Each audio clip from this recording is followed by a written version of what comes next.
Episode 25 Aku bisa melihat segalanya. Mengamati targetnya. Xia Feng melepaskan tembakan ke kepala pembunuh pria itu. Peluru bius mengenai pelipisnya, tetapi ia tidak langsung jatuh, melainkan terhuyung sebelum akhirnya ambruk.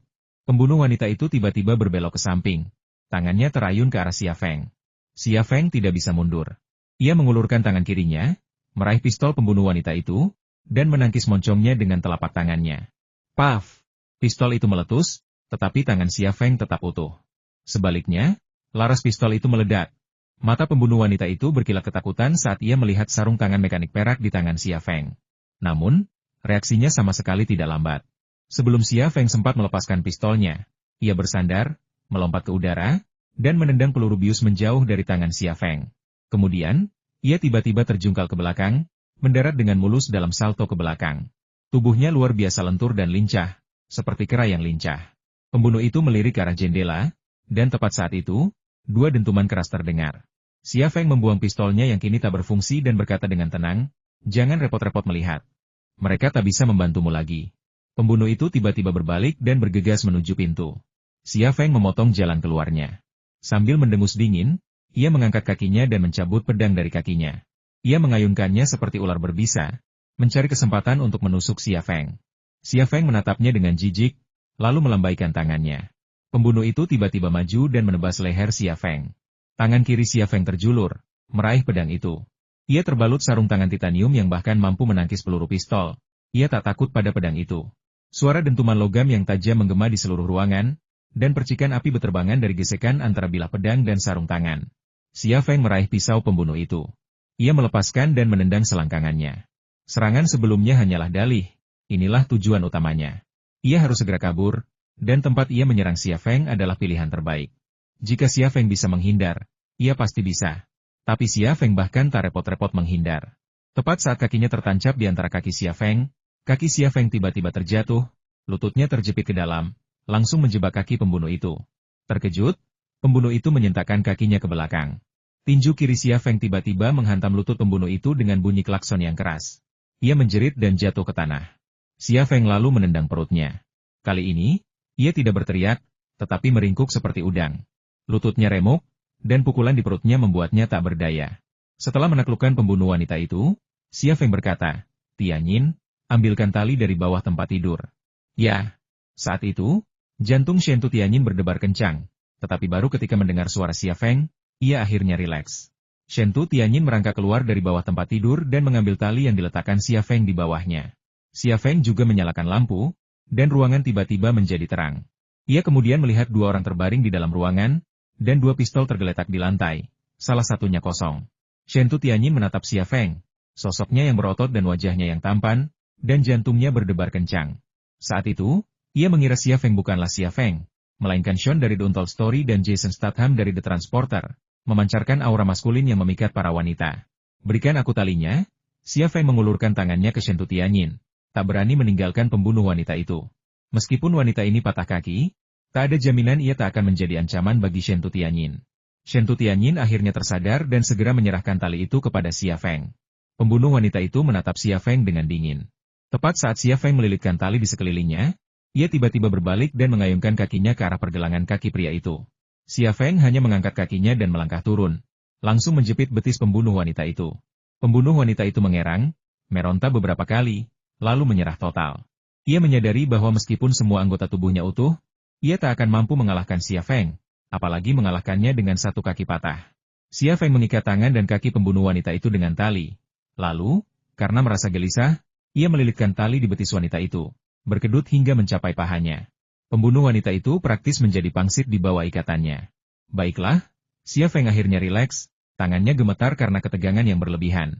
"Konou Yaro," kata wanita itu. Itu dalam bahasa Jepang berarti bajingan. Kata-katanya mengejutkan Xia Feng dan Shen Tu Tianyin. Keduanya tak menyangka pembunuh bayaran Shen Tu Tianfeng adalah seorang wanita Jepang. Xia Feng merobek tudung hitam dari kepala wanita Jepang itu, memperlihatkan wajahnya yang halus dan cantik. Ia tampak tak berbeda dengan wanita Tionghoa. Jika ia tidak tiba-tiba berbicara dalam bahasa Jepang, Xia Feng pasti akan salah mengiranya. Orang Jepang? Shen Tu Tianyin tiba-tiba teringat sesuatu. "Oh, kakakku pergi ke Jepang 2 tahun lalu, katanya untuk menjajaki industri elektronik di sana. Wanita ini pasti seseorang yang ditemuinya di sana." Sepertinya dia sudah lama berencana membunuhku. Xia Feng berkata, jangan panggil dia kakak. Dia tidak pantas. Wanita Jepang itu kemudian berbicara lagi dalam bahasa Jepang. Jadi, kau sudah tahu kami akan membunuhmu sejak lama. Kenapa kau datang ke pulau ini? Xia Feng berjongkok di samping wanita Jepang itu, menatapnya. Kau ingin membunuh kami, dan kami akan membiarkanmu membunuh kami. Hebat, kan? Kau hanya kurang pintar. Pah! Wanita Jepang itu membuka mulutnya dan meludahi Xia Feng. Xia Feng menoleh untuk menghindar, tetapi air liurnya jatuh di sepatu kulitnya, membentuk gumpalan putih dengan sedikit darah, yang sangat mencolok. Sialan! Kau masih saja sombong. Xia Feng tidak bereaksi, tetapi Shen Tutianyin, yang geram, menyerbu ke depan dan menendang perut wanita Jepang itu. Wanita Jepang itu hampir tidak mengerutkan kening. Kekuatan Shen Tutianyin yang lemah hampir tidak menggelitiknya. Shen Tutianyin mencoba menendang lagi, tetapi Xia Feng menahan kakinya. Tianyin, biarkan aku yang menangani hal semacam ini. Kau tidak cocok untuk itu. Ia kemudian melepaskan kaki Shen Tutianyin. Baik, Shen Tutianyin menurut. Suara Jindahu terdengar melalui headset mini. Tuan Xia, kami sudah membawa kedua orang itu ke villa. Apakah Anda ingin mereka naik? Mengikat mereka dan hanya mengawasi mereka. Tidak perlu membawa mereka untuk saat ini, kata Xia Feng. Bagaimana dengan dua lainnya? Tanya Jindahu. Xia Feng melirik pembunuh pria yang telah dibiusnya dengan pistol bius, lalu berkata, salah satu dari kalian, naiklah dan bawa pria itu turun, lalu ikat dia juga. Aku akan menahan wanita itu, aku perlu menginterogasinya. Baiklah, aku akan segera naik, kata Jindahu. Jindahu segera naik ke atas, memasuki ruangan, dan menggendong pembunuh pria yang telah pingsan akibat pistol bius itu ke bawah. Ia tidak berkata sepatah kata pun sepanjang waktu, hanya fokus pada pekerjaannya. Shen Tutianyin pergi untuk menutup pintu. Xia Feng juga menyeret wanita Jepang itu berdiri dan melemparkannya ke tempat tidur. Melihat Xia Feng tidak memukulnya atau menyeretnya ke kamar mandi atau semacamnya, melainkan melemparkannya ke tempat tidur, wanita Jepang itu tiba-tiba menjadi gugup. Apa yang ingin kau lakukan? Xia Feng mencibir dan berkata dalam bahasa Jepang, kau bisa bahasa Mandarin? HMPH, wanita Jepang itu menurut. Xia Feng beralih ke bahasa Mandarin, aku tahu kau dikirim oleh Shen Tutianfeng. Dia ingin membunuh Shen Tutianyin dan aku, kan? Aku tidak mengerti apa yang kau bicarakan. Bahasa Mandarin wanita Jepang itu agak kaku, tetapi tidak menghalangi komunikasi. Berapa banyak uang yang Shen Tutianfeng bayarkan padamu untuk bekerja keras seperti itu? Tanya Xia Feng lagi. Jangan buang waktumu. Bunuh aku kalau berani. Teriak wanita Jepang itu pada Xia Feng, tampak geram. Alis Xia Feng berkerut, dan ia sudah mempertimbangkan apakah akan menyiksa wanita Jepang itu. Jika Shen Tutianyin tidak ada di sana, ia mungkin sudah mulai menyiksa mereka sekarang. Tetapi di hadapannya, ia tidak ingin terlihat berdarah dingin dan kejam. Shen Tutianyin juga mencondongkan tubuhnya. Katakan berapa banyak Shen Tutianfeng membayarmu, dan aku akan memberimu 3 kali lipat. Wanita Jepang itu menatap Shen Tutianyin dengan jijik. Setiap industri punya aturannya sendiri. Apa kau pikir uang bisa membeli segalanya? Bahkan jika kita gagal, seseorang akan tetap datang untuk membunuhmu. Sampai kau pergi, kau mati. 5 kali. Shen Tutianyin terus meningkatkan taruhannya. PFFT. Wanita Jepang itu menanggapi serangan finansial Shen Tutianyin dengan air liur. Tianyin, berhenti bicara. Biar aku saja. Kalau kau tidak mau menonton, keluarlah dan tunggu aku. Xia Feng memutuskan untuk menyiksa. Tidak apa-apa, aku tidak takut. Aku akan tinggal dan membantumu, kata Shen Tutianyin, bersemangat untuk mencoba. Xia Feng melirik Shen Tutianyin dengan sedikit terkejut, lalu tersenyum. Kalau begitu kau boleh tinggal. Wanita Jepang itu mencibir, aku sudah menjalani pelatihan rasa sakit yang ketat. Apapun yang kau punya, silakan gunakan. Xia Feng hanya tersenyum tipis, lalu mengeluarkan sebuah kantong kecil dari kulit rusa dari saku dalamnya. Ia membukanya, memperlihatkan deretan jarum perak. Hahaha. Wanita Jepang itu tertawa sinis, apakah semua pria Tiongkok feminin? Cari orang yang lebih cakap. Aku tidak ingin melihatmu menyulam. Xia Feng menarik kembali jarumnya dan menusukkannya ke titik Tansong, tepat di tengah dada wanita Jepang itu. Titik Tansong mengobati palpitasi, sesak napas, nyeri dada dan perut, serta asma. Titik ini penting untuk jantung dan paru-paru. Xia Feng menusuk titik Tansong wanita Jepang itu dengan jarum perak, bukan untuk menyembuhkannya, melainkan untuk membuatnya sakit. Setiap kali ditusuk, aliran energi internal mengalir deras ke titik Tansongnya seperti binatang buas, bergetar dan menyebabkan kebingungan serta reaksi di sana. Dalam sekejap mata, serangkaian reaksi terjadi di seluruh tubuh wanita Jepang itu. Jantungnya berdetak cepat dan lambat, ritmenya tidak teratur. Napasnya menjadi pendek dan pendek. Lubang hidung dan saluran napasnya tidak tersumbat, tetapi karena reaksi otot dan sarafnya yang tidak teratur, ia merasa tidak bisa bernapas. Ia membuka mulut dan hidungnya, tetapi sebanyak apapun udara yang ia hirup, itu sia-sia. Ia seperti ikan mas yang ditarik dari pantai, meronta-ronta, siap mati kapan saja. Namun, ini bukanlah rasa sakit terburuknya. Rasa sakit yang paling menyiksa adalah rasa sakit di dada dan perutnya. Rasanya seperti ditusuk-tusuk pisau, seperti serangga yang menggerogotinya, meremukkan dan membusuk. Setiap detik terasa seperti perjuangan mati-matian, menyiksa. Xia Feng dengan lembut menggerakkan jarum perak, secara bertahap meningkatkan intensitas rangsangan. Dalam waktu kurang dari 2 menit, wanita Jepang itu berkeringat deras. Kemarahan dan kesombongan yang baru saja dilihatnya lenyap dari matanya, hanya digantikan oleh rasa sakit dan ketakutan. Ia memang telah menjalani pelatihan rasa sakit yang ketat, dan toleransinya terhadap penderitaan tak tertandingi oleh kebanyakan orang. Tetapi metode Xia Feng berada di luar daya tahannya. Perasaan mengalami siksaan kematian setiap detik tak terlukiskan, dan pertahanan psikologisnya dengan cepat runtuh. Ini baru permulaan, Xia Feng terus memanipulasi jarum perak, menambah penderitaan wanita Jepang itu. Begini, aku punya banyak sekali jarum perak, dan aku baru menusukkan satu ke tubuhmu. Bisakah kau bayangkan bagaimana rasanya jika aku menusukkan semuanya ke tubuhmu? Kau akan menjalani hidup yang lebih buruk daripada kematian. Wanita Jepang itu sudah menjalani hidup yang lebih buruk daripada kematian. Bibirnya gemetar. Kau, berhenti. Xia Feng melepaskan cengkeramannya. Siapa namamu? Pertanyaan sederhana, tetapi menandai dimulainya interogasi. Sawada Mei, ucap wanita Jepang itu. Pemuda di hadapannya membuatnya ketakutan. Ia bahkan tidak ingin memikirkan apa yang baru saja dialaminya, apalagi menghidupkannya kembali. Xia Feng berkata, Mei Sawada, kan? Dengarkan baik-baik. Ini satu-satunya kesempatanmu. Kau juga harus bersyukur bahwa Tianyin dan aku tidak terluka. Jadi hukumanmu paling lama beberapa tahun. Setelah beberapa tahun, kau bisa memulai hidup barumu. Tapi jika kau tidak bekerja sama, aku akan membuatmu menderita nasib yang lebih buruk daripada kematian. Ia menunjuk Shentu Tianyin lagi, dan dia bisa membuatmu menghabiskan sisa hidupmu di penjara Tiongkok. Shentu Tianyin menimpali, meningkatkan tekanan psikologis. Bekerja samalah dengan kami, dan kau bisa menerima uang yang tidak dibayarkan Shentu Tianfeng. Aku juga bisa memberimu sejumlah uang agar kau tidak perlu khawatir tentang uang pensiunmu setelah kau bebas. Orang seperti Shentu Tianfeng tidak pantas untuk bekerja. Di satu sisi, kebebasan dan kehidupan yang sejahtera seumur hidupnya, di sisi lain, kehilangan segalanya. Siapapun yang menghadapi pilihan ini, sebenarnya tidak sulit untuk melakukannya. Kau, pertahanan psikologis Mei Sawada benar-benar runtuh. Apa yang kau inginkan dariku? Kata Xia Feng. Katakan pada kami bagaimana Shentu Tianfeng memintamu untuk membunuh kami, dan detail kesepakatanmu. Sebelum Mei Sawada sempat memulai, Shentu Tianyin dengan cerdik mengeluarkan ponselnya dan mengaktifkan mode perekaman.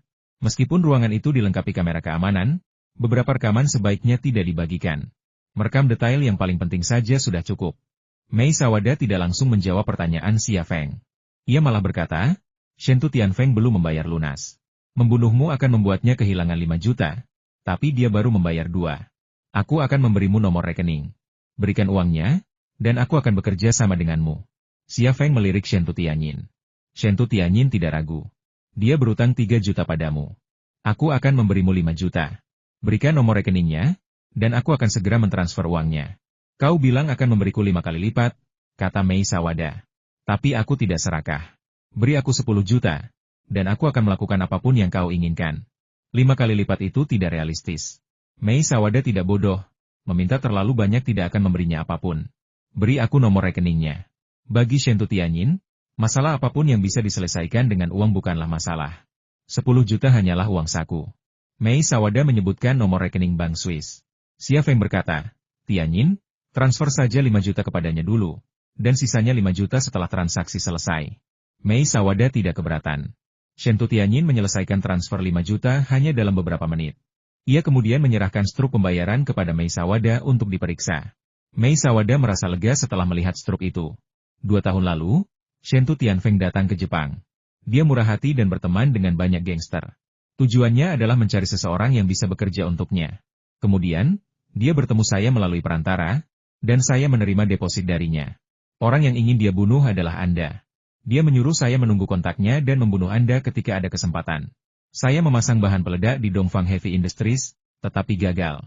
Dia kemudian menyuruh saya tinggal di Tiongkok dan menunggu kesempatan lain. Sampai, Mei Sawada menceritakan kisahnya perlahan. sementara Shen Tianyin merekamnya di ponsel. Mei Sawada menyelesaikan ceritanya dan melanjutkan, beginilah yang terjadi antara dia dan saya.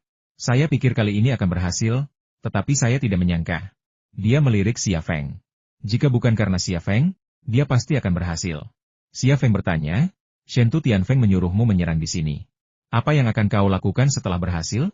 Sawada Mei berkata, dia memberiku ponsel, ada di sakuku. Dia bilang untuk meneleponnya setelah aku selesai, dan dia akan datang ke pulau ini untuk menangani akibatnya. Xia Feng berkata, telepon dia. Sawada Mei berkata, bagaimana aku bisa meneleponnya kalau kau sudah mengikatku seperti ini? Xia Feng melepaskan Sawada Mei. Sambil Sawada Mei mengeluarkan ponselnya, dia berkata, nyalakan speaker ponenya. Katakan padanya kau berhasil dan minta dia datang.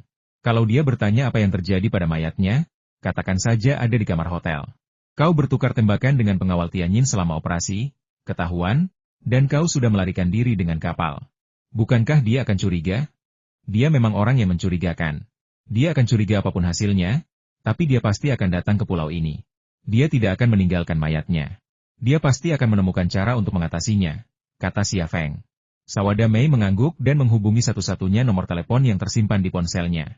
Tak diragukan lagi itu nomor khusus, dibuang begitu digunakan, dan identitas pemiliknya tak terlacak. Suara Shen Tianfeng segera terdengar dari telepon. Apa yang terjadi?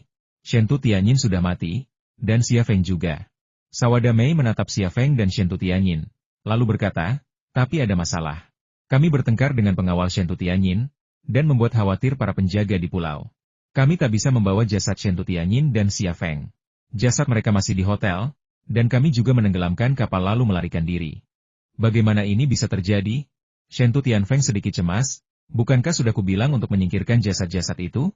Ini akan menimbulkan masalah. Maaf, kau cari tahu sendiri. Sawada Mei berkata, aku sudah membunuh orang-orang itu, berikan sisanya kepadaku secepat mungkin. Brengsek. Kau masih berani meminta uang padaku setelah semua ini? Geram Shen Tianfeng. Aku tak peduli. Kembali dan ambil jasadnya. Sawada Mei terdiam sejenak. Penjaga pulau ini punya senjata. Bagaimana kalau begini? Cari cara untuk membawa mayatnya keluar dari pulau. Kau saudara Shen Tianyin, dan kau punya banyak alasan untuk membawanya pergi. Kita akan berpura-pura menyerang perahumu di air, lalu kita buang mayatnya. Baiklah, aku akan segera ke sana. Shen Tianfeng menutup telepon. Sawada Mei meletakkan telepon. Apakah dia benar-benar akan datang? Aku kenal dia licik. Xia Feng tiba-tiba teringat sesuatu. Ia mengambil senapan mesin ringan yang jatuh ke tanah, melepas peredamnya, dan menembakkan peluru menembus jendela. Suara tembakan dan pecahan kaca seketika memecah ketenangan pulau.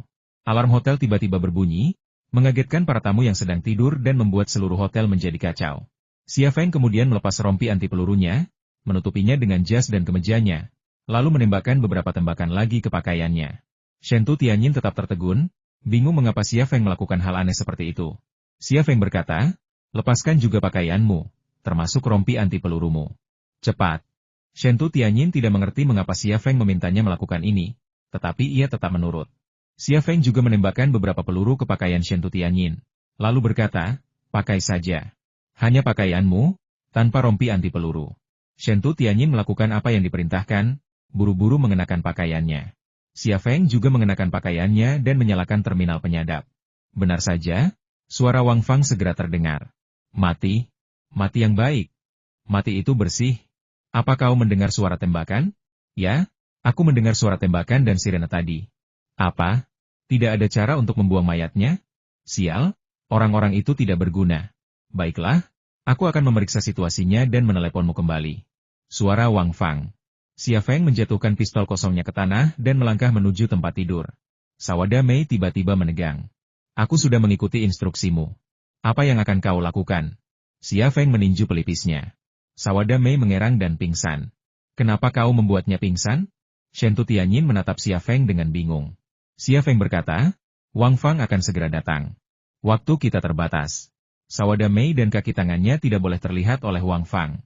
Aku akan menyuruh Jin Dahu memindahkan dia dan kaki tangannya ke tempat rahasia. Kita akan berpura-pura mati di sini.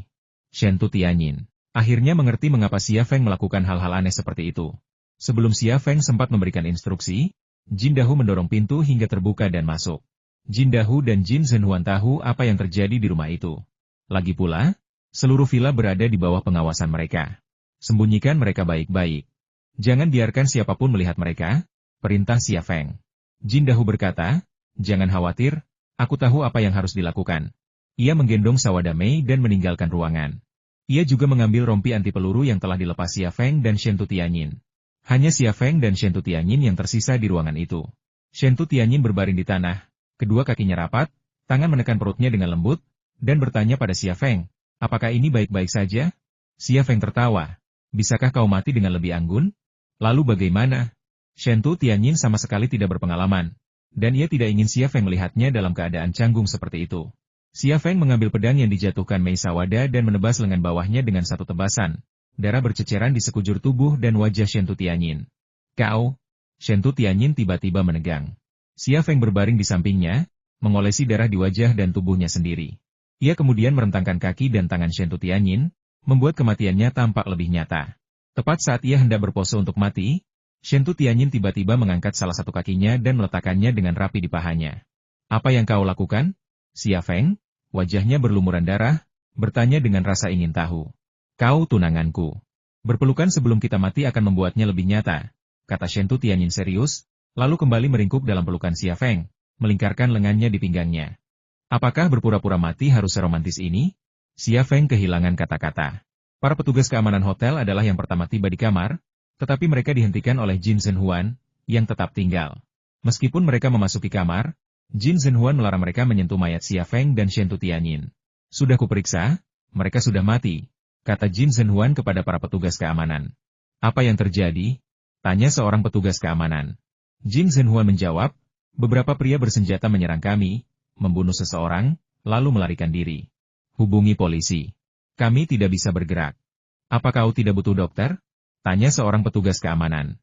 Jin Zhenhuan berkata, kau lihat luka mereka? Para petugas keamanan melihat Xia Feng dan Shen Tianyin tergeletak di tanah. Keduanya berlumuran darah, dengan beberapa lubang peluru di dada mereka.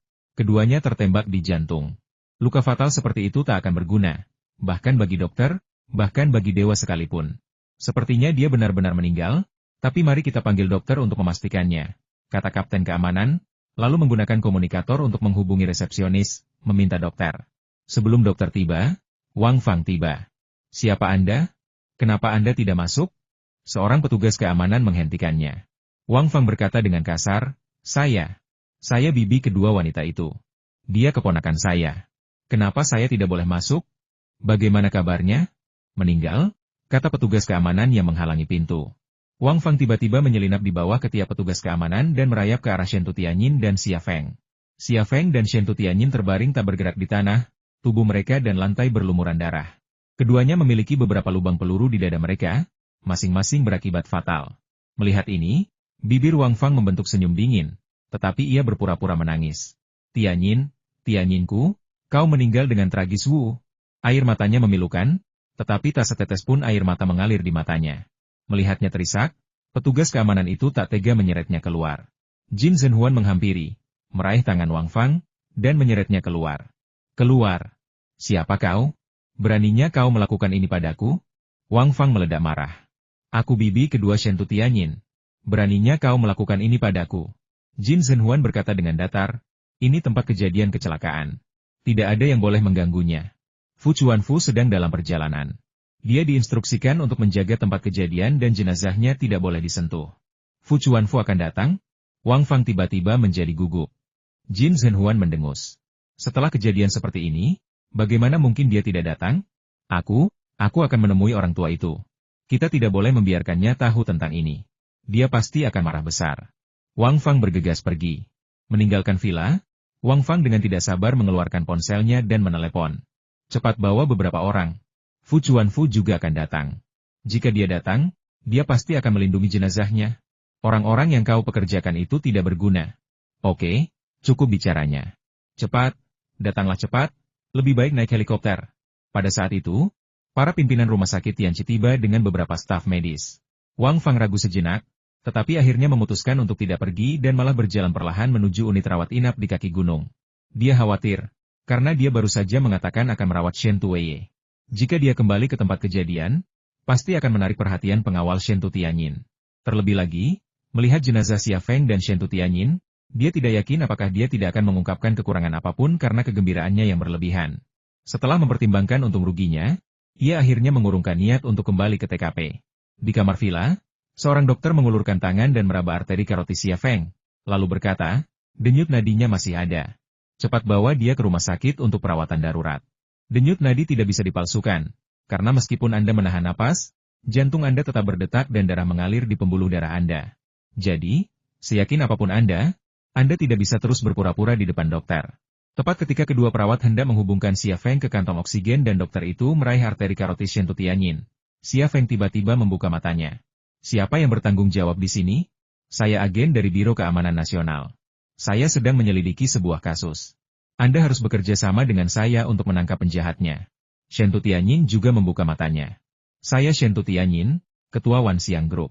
Saya akan mengganti kerugian rumah sakit Anda 10 kali lipat. Mulutnya ternganga, dan ruangan itu langsung hening, dipenuhi atmosfer mencekam. Skenario ini bukanlah bagian dari rencana Xia Feng dan Shentu Tianyin.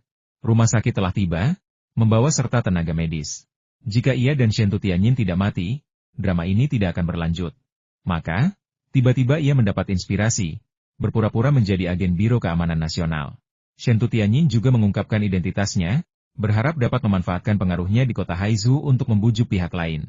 Sebenarnya, Xia Feng tidak perlu berpura-pura menjadi agen Biro Keamanan Nasional, Shentu Tianyin hanya perlu mengungkapkan identitasnya.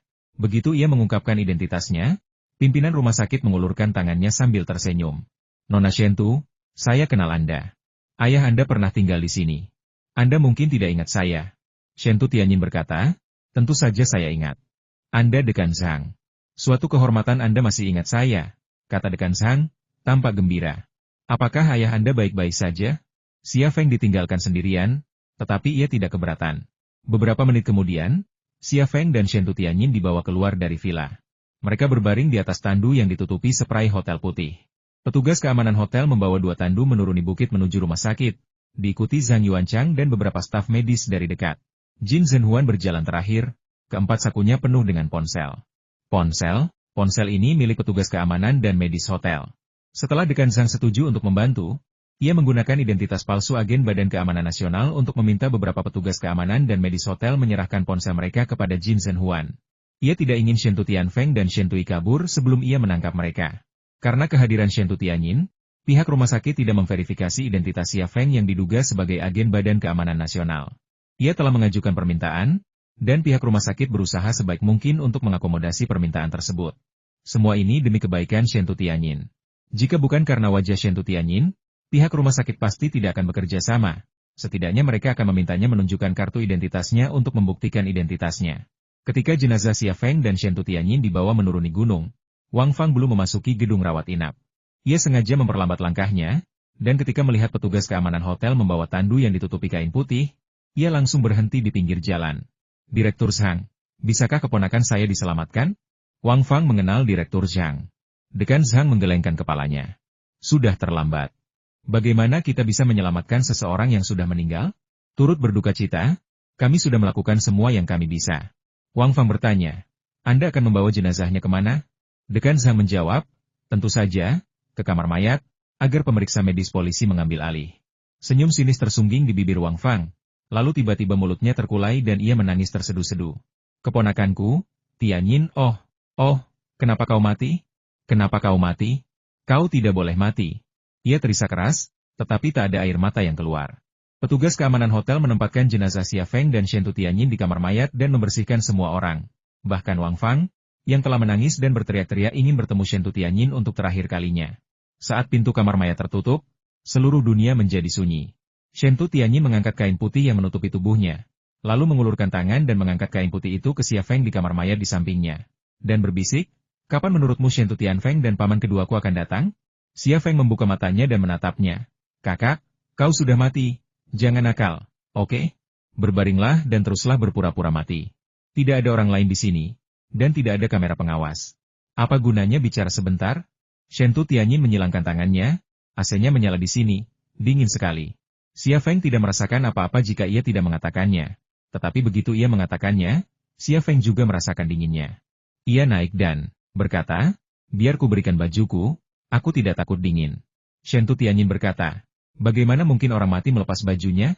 Xia Feng, Shen Tu Tianyin, mengerjap, kenapa kalian tidak kemari dan berbaring bersama? Kita bisa lebih hangat dengan 2 spray. Xia Feng, lupakan saja, aku akan kemari. Tempat tidurmu sepertinya lebih besar. Shen Tu Tianyin merangkak dan mengangkat spray Xia Feng, lalu masuk. Apalagi yang bisa dikatakan Xia Feng? Dengan semua orang sudah ada di sini. Bagaimana mungkin ia membiarkan mayat perempuan merangkak kembali? Mereka berdua berdesakan di dalam kereta jenazah, membuat ruangan yang sudah sempit itu tiba-tiba terasa semakin sempit. Mereka hanya bisa berbaring menyamping, saling berhadapan, wajah mereka hanya berjarak kurang dari 1 kepalan tangan. Napas Xia Feng berembus di wajah Shen Tu Tianyin, dan napas Shen Tu Tianyin berembus di wajah Xia Feng. Aroma maskulinitas dan femininitas berpadu, secara halus memengaruhi hati kedua pemuda itu. Suhu di kamar mayat terasa dingin, namun rona merah perlahan merayapi pipi Shen Tu Tianyin. Tubuhnya menempel pada tubuh Xia Feng. Aroma memikat yang terpancar dari tubuhnya yang menyelimuti menembus ruang di bawah spray, memenuhi seluruh tempat dengan aroma manis. Aroma ini, berpadu dengan kelembutan tubuhnya, secara halus menyebabkan Xia Feng cemas sekaligus malu. Xia Feng tidak bergerak, tetapi bagaimana mungkin pria normal berdarah panas, dalam kontak yang begitu intim, tidak bereaksi? Tetapi ketika reaksi itu menjadi semakin jelas, bagaimana mungkin Shen Tu Tianyin, yang menempel padanya, tidak menyadarinya? Reaksi di area itu membuat wajah Shen Tu Tianyin semakin merah dan gugup. Apa yang kau pikirkan? Tanya Xia Feng canggung. Aku, tidak sedang memikirkan apapun. Benarkah? Aku benar-benar tidak sedang memikirkan apapun. Kau pasti sedang memikirkan sesuatu. Aku benar-benar tidak sedang memikirkan apapun. Jika kau bersikeras mengatakan apa yang kupikirkan, katakan saja apa yang kupikirkan. Xia Feng sedang mempermainkannya. Kau, wajah Shen Tu Tianyin memerah, ingin mengatakan sesuatu tetapi tidak bisa. Beberapa hal terasa sangat memalukan hanya dengan memikirkannya. Bagaimana mungkin mengatakannya? Kemudian mereka berdua terdiam, saling memandang. AC di kamar mayat masih menyala, tetapi mereka berdua yang berbaring bersama tidak merasa dingin. Malahan, mereka merasa panas, panas yang bahkan es batu pun tidak bisa mendinginkannya. Tak lama kemudian, suara Jin Dahu tiba-tiba terdengar melalui earphone kecil yang terpasang di telinganya. Tuan Xia, Nona Shen Tu, helikopter Shen Tu Tianfeng sudah tiba. Shen Tu Tianyin buru-buru beringsut keluar dari pelukan Xia Feng dan kembali ke mobil jenazahnya, menyembunyikan wajahnya yang memerah di balik spray putih. Xia Feng menghela napas lega, berpikir, untungnya, aku berhasil bertahan. Tiba-tiba, Shen Tu Tianyin menyingkapkan spray dari wajahnya dan menunjuk pinggang Xia Feng, sambil berkata, "Hei, dasar orang tak tahu diri, coba sembunyikan." Xia Feng melirik dan melihat gumpalan spray mencuat di antara kedua kakinya seperti tiang bendera. Sangat mencolok. Melihat tatapan Shen Tu Tianyin yang sedikit menggoda, ia ingin mengucapkan 1000 kata, tetapi tak satu pun bisa terucap. Sebuah helikopter mendarat di helipad atap gedung utama rumah sakit Tianqi. Shen Tu Tianfeng, Shen Tu Yi, dan 2 pengawal berbadan kekar melompat keluar dan bergegas menuju tangga. Ayah dan anak itu tak bisa menyembunyikan kegembiraan dan kegirangan mereka, tetapi juga sedikit kecemasan. Fu Chuanfu hampir tiba. Dia mengambil jalur laut. Kita harus membawa mayatnya pergi sebelum dia pergi, kata Shen Tu Yi. Shen Tu Tianfeng mengangguk, lalu menoleh kedua pengawal yang mengikutinya dari dekat dan berkata, begitu kita melihat Shen Tu Tianyin dan mayat anak itu, jangan khawatirkan apapun dan bawa saja mereka ke helikopter. Kedua pengawal itu serempak berkata, dimengerti. Shen Tu Tianfeng tertawa terbahak-bahak. Helikopternya mengalami malfungsi di laut, dan mayat Shen Tu Tianyin, ketua Wanxiang Group, hilang. Aku yakin semua media berita besar akan melaporkannya besok, kan? Shen Tu Yi tak bisa menyembunyikan kegembiraannya. Si pengoda kecil itu akhirnya mati. Sekarang, Wanxiang Group milik kita. Sudah berakhir. Shen Tu Tianfeng mempercepat langkahnya. Ayah, polisi pasti akan menyelidikinya. Sudahkah ayah memikirkan cara menanganinya? Shen Tu Yi mendengus dingin. Investigasi? Aku tidak tahu apa-apa. Kalaupun mereka mencurigai kita, mana buktinya? Tidak ada mayat. Bagaimana polisi bisa menyelidikinya? Jangan khawatir. Aku akan mengurus masalah ini. Lagi pula, orang tua itu rela berkorban demi keluarga Shen Tu. Mari kita mundur selangkah dan lihat apakah masalah ini benar-benar sampai ke titik itu. Orang tua itu akan menanggung semuanya. Hukum yang berlaku saat ini tidak akan menghukum mati seorang pria berusia 70-an. Dia hanya pindah tempat untuk pensiun. Hahaha. Shen Tu Tianfeng begitu gembira hingga tak bisa menahan tawa lagi. Berdasarkan hukum Tiongkok yang berlaku saat ini, memang benar seorang pria berusia 70-an tidak akan dihukum mati. Kalaupun bersalah, hukumannya akan ringan. Dengan Shen Tu Wei sebagai tiket emas terakhir untuk menghindari hukuman mati, biaya kejahatannya hampir tidak berarti. Tetapi dia telah menguasai grup Wanxiang.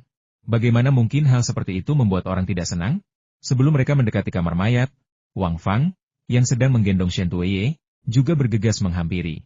Keempatnya bertemu di koridor, mata mereka dipenuhi kegembiraan dan kegembiraan. Jenazah perempuan pengoda dan anak laki-laki itu ada di kamar mayat. Aku melihatnya dengan mata kepalaku sendiri. Mereka dipukuli hingga hancur berkeping-keping. Sungguh mengerikan melihatnya. Wang Fang tak kuasa menahan diri untuk berkata. Itulah yang pantas dia dapatkan. Shen Tuyi sama sekali tak kenal ampun. Shen Tuye menghela napas, jangan bicara apa-apa. Bagaimanapun, dia masih darah daging keluarga Shen Tu. Dia sudah pergi seperti ini. Beri dia sedikit harga diri. Shen Tu Tianfeng melanjutkan. Ayah, ibu, jangan bicarakan ini. Ini bukan tempat untuk bicara. Hati-hati, ada telinga di seberang sana. Ayo kita ke kamar mayat. Keempat anggota keluarga Shen Tu dan dua pengawal yang tinggi dan tegap itu segera tiba di pintu kamar mayat. Ada banyak orang yang berdiri di sana, termasuk Jin Zhenhuan. Seorang satpam hotel berkata, siapa kau? Apa yang kau lakukan di sini? Shen Tuyi menyerbu keluar. Saya paman kedua Shen Tu Tianyin, dan ini kakeknya. Minggir. Mendengar mereka adalah paman dan kakek Shen Tu Tianyin, satpam itu tak berani menghalangi jalan mereka dan minggir. Jin Zhenhuan menghalangi pintu. Minggir juga, teriak Shen Tuyi dengan marah. Kepala pelayan Fu bilang kita harus menunggu dia datang. Sebelum Jin Zhenhuan selesai bicara, Shen Tuyi berseru, kepala pelayan yang buruk. Aku akan memecatnya sekarang. Dan kau juga. Keluar. Sebelum Jin Zhenhuan sempat berkata apa-apa, dua pengawal berbadan kekar yang menemaninya mencengkeram lengan Jin Zhenhuan dan menyeretnya dengan kasar ke samping. Staf rumah sakit, yang dipimpin oleh Dekan Sang, tak bisa berkata-kata. Shen Tuyi mendorong pintu hingga terbuka, dan Wang Fang serta Shen Tu Tianfeng menopang Shen Tuye saat ia memasuki kamar mayat. Kedua pengawal itu mengikuti, menutup pintu di belakang mereka. Jin Binghuan berjalan ke sudut dan mengeluarkan ponselnya untuk menelepon. Di dalam kamar mayat, dua kereta jenazah terparkir berdampingan di tengah. AC menyala, menghadirkan hawa dingin yang menusuk tulang dan suasana suram. Kedua kereta jenazah ditutupi kain putih, menutupi penumpangnya. Namun, ciri-ciri fisik wanita dan pria itu masih terlihat jelas. Dada Shen Tu Tianyin membuncit dalam lengkungan bergelombang yang jelas di bawah kain tersebut. Wang Fang mendekat dan mengangkat kain dari Shen Tu Tianyin, memperlihatkan wajah dan tubuh bagian atasnya. Ia kemudian mengangkat kain dari Xia Feng, memperlihatkan wajah dan tubuh bagian atasnya. Baik, Xia Feng maupun Shen Tu Tianyin berlumuran darah, kering, dan merah tua. Keduanya memiliki banyak lubang peluru di dada mereka, dan lokasi lubang tersebut menunjukkan bahwa mereka telah ditembak di paru-paru dan jantung. Luka-luka seperti itu semakin memperkuat kemungkinan bahwa mereka telah lama meninggal. Tianyin, kenapa kamu tidak mau menyerahkan grup Wan Xian saat aku memintamu? Kamu seorang wanita, dan cepat atau lambat kamu harus menikah, dan tugasmu adalah mengurus suami dan anak-anakmu. Shen Tuye menggelengkan kepala dan mendesah, kalau kamu sudah menyerahkan grup Wan Xian, bagaimana mungkin kamu berakhir seperti ini? Lupakan saja, kamu sudah pergi, dan kakek tidak mau bicara apa-apa. Aku memaafkanmu atas semua kesalahanmu. Kamu bisa melanjutkan hidupmu dengan tenang, paman keduamu akan menjaga ayahmu dengan baik, dan kamu tidak perlu khawatir. Jangan salahkan paman keduamu dan Tianfeng. Mereka juga melakukan ini demi kebaikan keluarga Shen Tu kita. Kakek, kamu baik hati, kata Wang Fang. Shen Tu Tianfeng berjalan ke sisi Shen Tu Tianyin dengan seringai di bibirnya. Tianyin, jangan salahkan aku karena kejam. Ini semua karena kau memaksaku. Aku tidak punya banyak hal untuk dikatakan kepadamu. Tetapi karena kau telah tiada, aku, sebagai saudaramu, juga harus mengucapkan beberapa patah kata perpisahan kepadamu. Tidakkah kau suka laut? Aku akan memenuhi keinginanmu dan menjadikan laut sebagai rumah terbaikmu. Setelah berbicara, ia melambaikan tangannya. Dua pengawal yang menyertainya datang, menutupi Shen Tu Tianyin dan Xia Feng dengan kain, dan mendorong dua kereta jenazah ke arah pintu. Shen Tuyi kemudian membuka pintu. Dekan Sang, yang menjaga pintu, merasa cemas, kau mau membawa jenazahnya kemana? Shen Tuye berkata, dia dari keluarga Shen Tuku. Daun yang gugur selalu kembali ke akarnya. Tentu saja, dia ingin pulang. Ini, Dekan Sang tampak sangat malu, orang itu meninggal di sini bersama kita. Sekarang masih pagi, dan polisi belum mengirim siapapun untuk menyelidiki. Bagaimana bisa kalian membawa jenazahnya pergi? Bagaimana kalau begini? Tunggu sampai polisi menyelidiki besok, baru bawa pergi. Apa urusanmu? Shen Tu Tianfeng memelototi Dekan Sang, aku akan membawa adikku pulang, dan polisi masih bisa datang ke rumahku untuk menyelidiki. Minggir. Dekan Sang masih menghalangi pintu dan tidak membiarkan mereka pergi. Shen Tuye memukul dengan tongkatnya. Minggir, dasar brengsek. Atau aku akan menabrakmu dan mati. Kata-kata ini lebih efektif daripada apapun. Tanpa perlu pengawal yang dibawa Shen Tianfeng, Dekan Zhang dan beberapa petugas rumah sakit lainnya memberi jalan. Bawa Tianyin kembali, aku akan mengurus ini, kata Shen Tuwei. Ayo pergi. Shen Tianfeng tidak ingin membuang waktu sedetik pun. Namun saat itu, sebuah suara tiba-tiba terdengar dari sebuah mobil jenazah. Kau mau membawaku kemana? Siapa yang bicara? Shen Tianfeng tidak menyadari suara itu berasal dari mobil jenazah. Pengawal yang mendorong Xia Feng menunjuk dengan pucat ke arah mobil jenazah di depannya. Ya, ya. Kau bodoh? Teriak Shen Tianfeng marah. Bagaimana orang mati bisa bicara? Cepat dorong. Saat itu, sebuah suara terdengar dari balik kain putih. Tuan Tianfeng, apa kau mencoba mendorongku ke laut untuk memberi makan ikan? Kau kejam sekali. Kau tidak hanya membunuhku, kau juga menjadikanku makanan ikan. Bahkan jika aku di dunia bawah, aku akan membalas budimu. Setiap kata terdengar jelas, dan Shen Tianfeng bisa mendengarnya dengan jelas sekarang. Namun, wajahnya yang tampan memucat. Shen Tuyi dan Wang Fang juga tercengang dan tak bisa berkata-kata. Namun, Shen Tuwei adalah yang paling berani. Ia menusuk Xia Feng dengan tongkatnya, menguji hidup atau matinya. Xia Feng meraih tongkat itu, mengangkat kain dari tubuhnya, dan duduk. Tiba-tiba ia menjulurkan lidahnya ke arah Shen Tuwei. Shen Tuwei terhuyung kaget dan jatuh ke tanah. Xia Feng mengangkat tangannya yang lain, sebuah ponsel di tangannya. Ia telah merekam percakapan di kamar mayat antara Shen Tianfeng, Shen Tuyi, Shen Tuwei, dan Wang Fang. Shen Tianfeng tiba-tiba menyadari sesuatu, suaranya bergetar. Kau tidak mati. Bukan hanya aku. Xia Feng mengulurkan tangan dan mengangkat kain penutup tubuh Shen Tianyin di sampingnya. Shen Tianyin terbaring diam di kamar mayat, air mata mengalir di wajahnya, meninggalkan dua bekas air mata yang berkilauan. Keempat anggota keluarga Shen Tu, termasuk kakeknya, tidak meneteskan air mata sedikit pun atau meminta maaf selama pertemuan terakhir mereka. Sebaliknya, mereka sedang mendiskusikan bagaimana cara membuang jasadnya. Bagaimana mungkin hal seperti itu tidak membuat hati dan air mata mengalir? Melihat Shen Tianyin menangis dalam diam, Shen Tuyi dan Wang Fang merasa seolah-olah setiap tulang di tubuh mereka telah ditarik keluar, jatuh ke tanah seperti lumpur. Shen Tianfeng tiba-tiba meraung marah dan menyerbu Shen Tianyin seperti orang gila. Ia telah kehilangan akal sehatnya. Dalam hatinya, ia masih berpikir bahwa selama ia membunuh Shen Tianyin, ia masih akan memiliki secercah harapan. Namun sebelum ia sempat menyentuh Shen Tianyin, Xia Feng melompat dari kamar mayat dan menendang wajah Shen Tianfeng. Bang! Shen Tianfeng jatuh ke tanah dengan hidung bengkok dan gigi depannya tanggal. Namun, ia tampak tidak merasakan sakit sama sekali. Ia meraung, aku tidak akan kalah. Aku tidak akan kalah. Ini tidak benar. Ini tidak benar. Shen Tuwei bangkit dari tanah, berjalan gemetar ke sisi Shen Tianyin, dan tiba-tiba menampar Shen Tianyin. Shen Tianyin meraih tangan Shen Tuwei dan menatap Shen Tuwei dengan air mata berlinang. Dasar pengoda. Beraninya kau memasang jebakan seperti itu untuk mencelakaiku dan keluarga paman keduamu. Shen Tuwei menangis dengan marah. Bagaimana mungkin aku, Shen Tuwei, punya cucu sepertimu? Kenapa kau tidak mati saja? Kenapa? Kakek, kata Shen Tianyin sedih. Ini terakhir kalinya aku memanggilmu kakek. Setelah ini, aku tidak akan punya kakek lagi. Aku tidak akan punya kakek sekejam dirimu. Shen Tianyin menepis tangan Shen Tuwei, melompat dari kamar mayat, dan berjalan menghampiri Xia Feng. Ia menatapnya, berhenti sejenak, lalu tiba-tiba menghambur ke pelukannya, menangis terseduh-seduh di bahunya. Xia Feng menepuk punggungnya dengan lembut, menenangkannya, jangan menangis, jangan menangis. Semuanya sudah berakhir, semuanya sudah berakhir. Percayalah, esok akan lebih baik. Shen Tuwei membeku di tempatnya, tampak menua 10 tahun saat itu.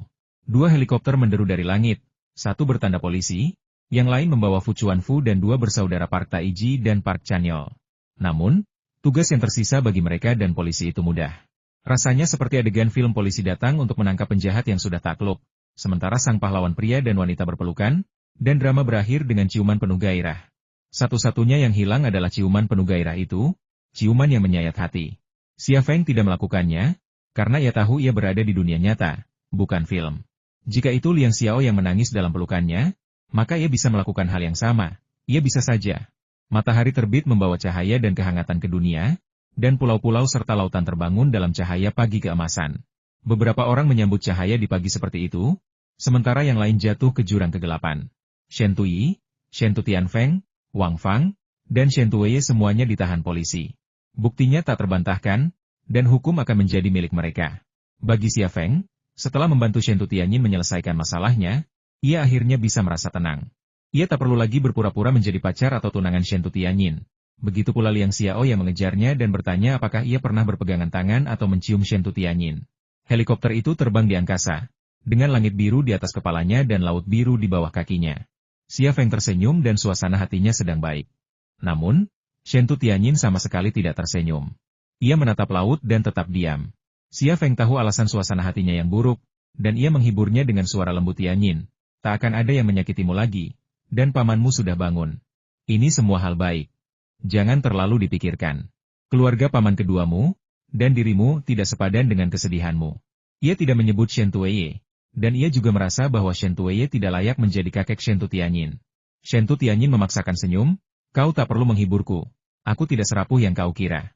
Aku tak akan bersedih untuk keluarga paman kedua dan kakekku. Bagiku, mereka bukan lagi kerabatku. Aku hanya sedikit kehilangan arah. Xia Feng menepuk pundaknya, jangan terlalu banyak berpikir. Mandilah yang cukup setelah pulang, lalu tidurlah yang nyenyak. Kau akan baik-baik saja saat bangun. Beberapa hal tak bisa diselesaikan hanya dengan tidur. Ada apa? Kau? Shen Tianyin tak berkata apa-apa lagi. Ia tersenyum getir, lupakan saja, kau tak akan mengerti jika kukatakan. Sampaikan rasa terima kasihku kepada Nona Liang untukku. Xia Feng sedikit tertegun, kenapa kau berterima kasih padanya? Shen Tianyin berkata, aku sudah lama meminjam pacarnya. Bukankah seharusnya aku mengucapkan terima kasihku padanya? Xia Feng tersenyum. Benar? Haha.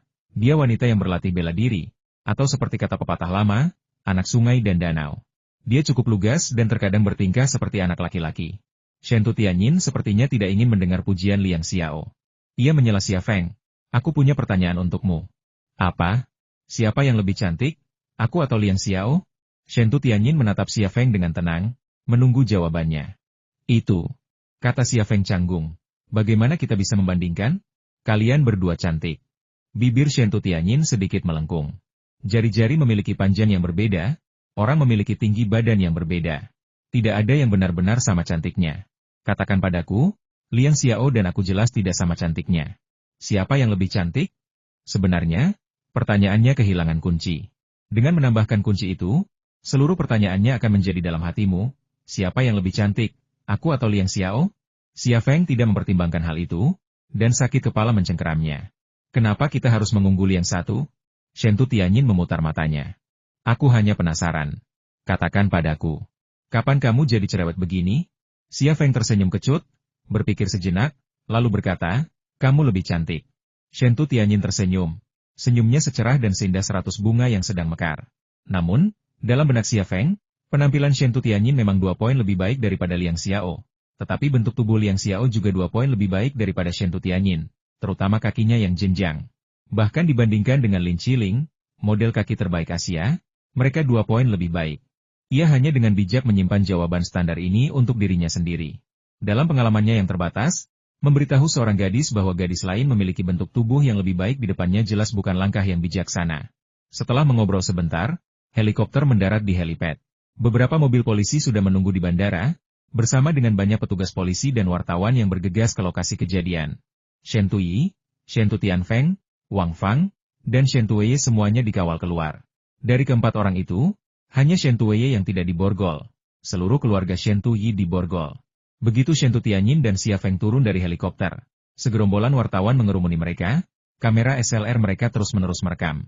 Orang-orang yang memegang mikrofon dan perekam juga mengajukan pertanyaan dengan cepat. Nona Shen Tu, kami menerima laporan bahwa Anda menjadi target percobaan pembunuhan. Bisakah kita bicara? Tanya seorang wartawan. Nona Shen Tu, saya melihat paman kedua Anda dan Shen Tianfeng diborgol. Mungkinkah seseorang dari keluarga Shen Tu Anda sedang mencoba membunuh Anda? Nona Shen Tu, apakah insiden ini akan memengaruhi struktur kekuasaan grup Wan Xiang? Apakah Anda akan menyesuaikan struktur manajemen grup Wan Xiang? Nona Shen Tu. Sejumlah besar wartawan, terlepas dari apakah Shen Tianyin menjawab pertanyaan mereka atau tidak, terus menghujani mereka dengan pertanyaan. Beberapa petugas polisi mendekat untuk mengusir para wartawan, tetapi Shen Tianyin membubarkan mereka. Ia berbicara ke arah tumpukan mikrofon dan perekam yang diletakkan di hadapannya. Saya memang menghadapi upaya pembunuhan, tetapi sekarang sudah berakhir. Pacar saya, Xia Feng, sudah menangkap pelakunya.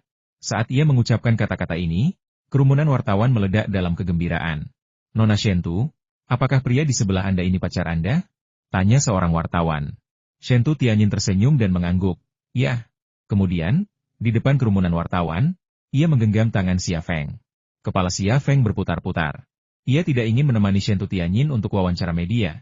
Ia ingin terjun ke laut. Shen Tianyin telah mengumumkan pacarnya di depan kerumunan wartawan. Sebagai dewi yang diimpikan kebanyakan pria untuk dinikahi, media pasti akan memberitakannya secara luas, bahkan mungkin melebih-lebihkannya. Apa yang akan dipikirkan Liang Xiao jika ia melihat semua ini? Tuan Xia Feng, bisakah Anda memberitahu kami bagaimana Anda menangkap penjahat itu? Tuan Xia Feng, bagaimana Anda bertemu Nona Shen Tu? Tuan Xia Feng, sudah berapa lama Anda dan Nona Shen Tu berpacaran? Tuan Xia Feng, kapan Anda akan menikah? Xia Feng tertegun oleh rentetan pertanyaan itu, bingung harus menjawab apa.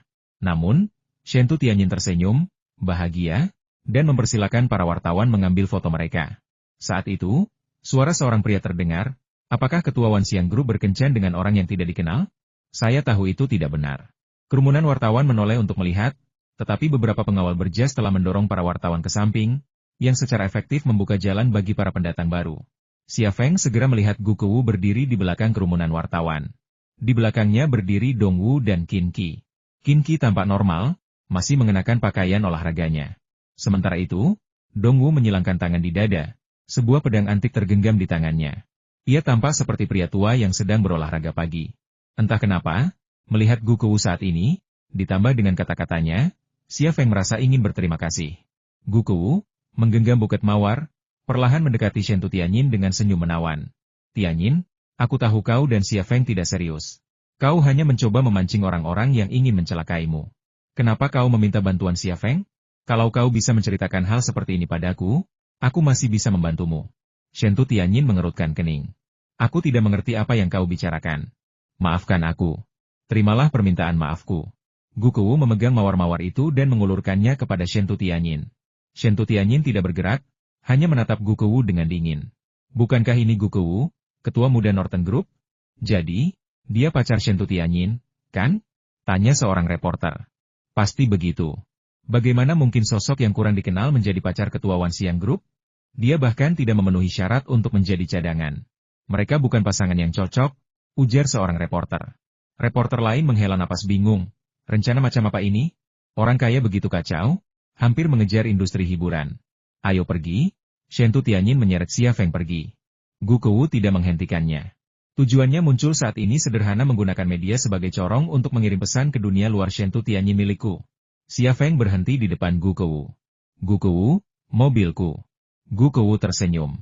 Mobilmu? Haha, aku yang membawanya. Ada di tempat parkir di luar. Tak perlu berterima kasih, aku hanya merasa mobil rongsokanmu itu mengganggu pemandangan. Sebelum Xia Feng sempat bertukar kata lagi dengan Gu Kewu, Shen Tianyin menyeret Xia Feng keluar. Dong Wu dan Qin Qi menghalangi jalan Xia Feng dan Shen Tianyin. Wah, kapan kita akan membalas dendam? Tanya Dong Wu dingin. Xia Feng tersenyum.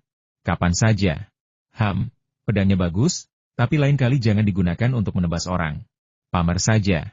Nanti penyok. Kau Dong Wu hampir meledak. Namun, Qin Qi menahan Dong Wu. Ia tidak berkata apa-apa kepada Xia Feng, hanya menatapnya dengan tatapan dingin. Xia Feng juga punya firasat bahwa masalah Shen Tianyin belum terselesaikan. Kecantikannya, kekayaannya, dan banyaknya pria yang menginginkan semua yang dimilikinya. Gu Kewu adalah salah satunya. Meninggalkan helipad, Xia Feng melihat BMW M6-nya di pinggir jalan. Mobil itu bukan lagi mobil, lebih seperti tumpukan besi tua. Bodinya penuh bekas palu. Atapnya ambruk, hampir sejajar dengan kemudi. Kap mesinnya hilang, mesinnya retak, dan hub di keempat rodanya cacat. Dengan semua kerusakan itu, mobil itu tak dapat diperbaiki lagi. Sementara itu, Gu Kewu, diapit beberapa pengawal, juga muncul dari helipad. Ia bercanda, Saudara Xia, kau bisa bilang ke perusahaan asuransi kalau aku yang melakukannya. Mereka mungkin akan membayar demi aku. Haha, perusahaan asuransi tidak mau menanggung kerusakan akibat kesalahan manusia. Persetan kau. Xia Feng, dengan amarah yang meluap-luap, melangkah ke arah Gu Kewu. Shen Tianyin buru-buru meraih tangan Xia Feng, menariknya kembali, dan berkata, jangan pergi. Dia sengaja memprovokasimu untuk berkelahi. Impulsif Xia Feng memang cepat berlalu, tetapi kata-kata Shen Tianyin membuatnya sadar. Jika ia mengambil inisiatif, dua majikan pihak lawan akan ada di sana, bersama beberapa pengawal. Entah ia menang atau kalah, ia akan berada dalam masalah besar. Lupakan saja, itu hanya mobil. Ayo pergi, kata Xia Feng. Oke. Shen Tianyin menuju ke tempat parkir, tempat Fu Chuanfu sudah menunggu di samping Rolls-Royce Phantomnya. Gu Kewu berteriak, Tianyin, ayo kita makan siang bersama. Aku berutang maaf padamu. Beri aku kesempatan untuk menjelaskan. Shen Tianyin tiba-tiba berbalik dan mengacungkan jari tengah ke arah Gu Kewu. Xia Feng tercengang. Dalam benaknya, Shen Tianyin adalah seorang ratu yang mulia dan tabah. Namun ia begitu kasar hingga melakukan hal seperti ini. Apa yang terjadi padanya? Gu Kewu hanya tersenyum dan memperhatikan Xia Feng dan Shen Tianyin masuk ke dalam mobil. Qin Qi berkata dengan sinis, Tuan Wu, dengan bocah itu di sini, kurasa kau takkan bisa mengalahkan Shen Tianyin. Gu Kewu berkata dengan tenang, jadi, kau tahu apa yang harus dilakukan. Qin Qi dan Dong Wu bertukar pandang, tatapan mereka memancarkan sinyal yang sama. Dong Wu berkata, ada kesempatan sekarang. Aku dengar dari seseorang bahwa Xia Feng belajar Wing Chun dari Liang Zhengchun, murid terakhirnya. Konferensi seni bela diri tinggal 10 hari lagi. Jika kau bisa mendapatkan undangan untukku dan Qin Qi, kami bisa membantumu menghilangkan firasat buruk ini. Gu Kewu bertanya, apakah kau akan menyerang Liang Zhengchun? Dong Wu berkata, kurasa dia juga akan ada di sana. Qin Qi mencibir, sekali mendayung, 2 burung terlampaui. Gu Kewu tersenyum. Bukan masalah besar. Aku akan menyediakan semua yang kau butuhkan. Ruang tamu hening, dan Xia Feng menutup pintu di belakangnya. Ia berjalan melewati ruang tamu dan mengintip ke dapur, tetapi tidak melihat siapapun. Tepat saat ia menuju ruang kerja, Liang Xiao muncul dari kamarnya, terbungkus handuk mandi. Rambut hitamnya yang panjang dan basah menyekanya. Separuh area dadanya, 2/3 kakinya yang jenjang, Liang Xiao, baru saja mandi, memancarkan aura dewasa dan sensual. Xia Feng menatapnya, pada tonjolan yang menonjol itu, terpaku. Kau? Liang Xiao terdiam. Kapan kau kembali? Xia Feng tersenyum. Baru saja. Melihat tangan Xia Feng di belakangnya, Liang Xiao mengerucutkan bibirnya dan tersenyum. Apa yang kau sembunyikan? Xia Feng mengangkat tangannya ke wajahnya, dan seolah-olah dengan sihir, sebuket mawar muncul di tangannya. Ah! Liang Xiao bersorak, tidak peduli bahwa ia masih mengenakan sandal. Dengan beberapa langkah kakinya yang panjang, ia berlari ke arah Xia Feng, mengambil buket mawar, meringkuk dalam pelukan Xia Feng, dan mencium bibirnya. Serangkaian gerakan ini dilakukan sekaligus, layaknya seorang keturunan Wing Chun, dengan kelincahan yang luar biasa. Xia Feng juga sangat senang karena buket bunga bisa membuatnya begitu bahagia. Ia sebenarnya tidak terpikir untuk memberikan mawar demi menyenangkan kekasihnya. Tetapi ketika melihat Gu Kewu memberikan bunga kepada Shen Tianyin di bandara helikopter, ia teringat bahwa ia belum pernah memberikan bunga kepada Liang Xiao sebelumnya. Mendekati wanita sebenarnya tidak rumit, dan kau bisa mempelajarinya setelah mempelajarinya. Setelah cukup banyak ciuman, Liang Xiao akhirnya melepaskan Xia Feng, merasa Xia Feng akan lepas kendali. Ia mengendus buket mawar itu, lalu mengeluarkan sebuah kartu merah muda dan membacakannya dengan lantang. Untuk Xiao sayangku. Semoga kau bahagia dan diberkati setiap hari. Cinta, Lei. Ia tersenyum pada Xia Feng. Aku tidak pernah tahu kau bisa menulis kata-kata romantis seperti itu. Tidakkah kau menganggapnya klise? Wajah Xia Feng memerah. Ya, aku meminta toko bunga untuk menuliskannya. Liang Xiao cemberut. Bukankah aku kekasihmu? Tentu saja. Yah, aku membacanya. Toko bunga yang menuliskannya. Xia Feng tidak tahu bagaimana menjelaskannya. Liang Xiao hanya terbalut handuk mandi tipis, dan lekuk tubuhnya yang halus, kecantikannya yang samar-samar bagai musim semi, membuatnya gugup. Kau, sungguh cantik. Satu ciuman lagi. Liang Xiao mencondongkan tubuhnya lebih dekat, melingkarkan lengannya di pinggang Xia Feng, dan mencium bibirnya. Xia Feng bagaikan seikat kayu bakar kering yang malang. Dinyalakan lalu disiram, hanya untuk dinyalakan kembali olehnya. Tapi kali ini, ia tidak membiarkan Liang Xiao lolos. Ia memeluk pinggangnya erat-erat, lidahnya membuka gigi Liang Xiao, melilitkan lidahnya dengan lidah Liang Xiao yang kecil dan berbentuk seperti siung. Liang Xiao meronta beberapa kali, lalu menyerah, membiarkan Xia Feng menikmati rasa bibirnya. Dan, ia berulang kali menggoda Xia Feng, membuatnya kesal, dan pasti tahu ia akan mendapat masalah. Tepat ketika keadaan mulai tak terkendali, pintu tiba-tiba terbuka. Liang Zhengchun masuk sambil membawa sekantong besar sayuran dan terkejut melihat putrinya dan muridnya berpelukan. Hanya berbalut handuk mandi. Ia segera berbalik, terbatuk canggung 2 kali. Ehem. Xia Feng dan Liang Xiao berpisah hampir bersamaan. Liang Xiao tersipu dan bertanya dengan malu. Ayah, kenapa ayah tidak mengetuk? Liang Zhengchun terdiam. Aku punya kuncinya. Aku akan masuk ke rumahku sendiri. Kenapa aku harus mengetuk? Xia Feng bergegas membantu membawa piring. Tuan, biar aku bantu. Liang Zhengchun memelototi Xia Feng. Kalian? Aku sudah melihatnya sejak lama. Tapi kalian menyembunyikannya dariku. Xia Feng tidak berani membantah, hanya tersenyum polos. Masalah Shen Tutianyin telah teratasi, dan ia tak perlu lagi berpura-pura menjadi pacarnya. Ia berencana memberitahu Liang Zhengchun tentang hubungannya dengan Liang Xiao malam ini, tetapi Liang Zhengchun memergokinya sedang bermesraan, sehingga ia tak perlu repot-repot bicara. Baiklah, aku tahu sekarang. Bakarlah dupa untuk istri majikanmu dan beritahu dia. Kalau begitu, urusannya beres. Liang Zhengchun adalah pria yang tidak mempermasalahkan detail kecil. Baiklah, aku akan segera membakar dupa untuk istri tuan. Xia Feng berjalan riang menuju potret ibu Liang Xiao di ruang tamu. Di sana terdapat meja persegi kecil dengan pembakar dupa perunggu. Saat Xia Feng sedang membakar dupa, Liang Zhengchun kembali memelototi Liang Xiao.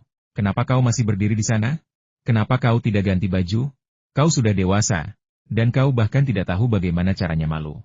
Liang Xiao tidak pergi, melainkan menunjuk Xia Feng, yang membelakangi ayah dan anak itu, dan berbisik, aku ingin mendengar apa yang dia katakan kepada ibu. Xia Feng memegang sebatang dupa yang menyala dan berbisik, istri guru, aku mencintai Xiao. Aku akan menjaganya dengan baik, jangan khawatir. Ia meletakkan dupa di pembakar dupa, lalu berlutut di atas tikar dan bersujud. Pernyataan itu sederhana, tetapi itulah gaya Xia Feng, janjinya. Wajah Liang Xiao dipenuhi kebahagiaan. Jika Liang Zhengchun tidak ada di sana, ia pasti sudah kembali menyalakan api. Wajah Liang Zhengchun pun tersenyum. Dalam hatinya, Xia Feng adalah pria yang jujur, menyenangkan, baik hati, dan setia.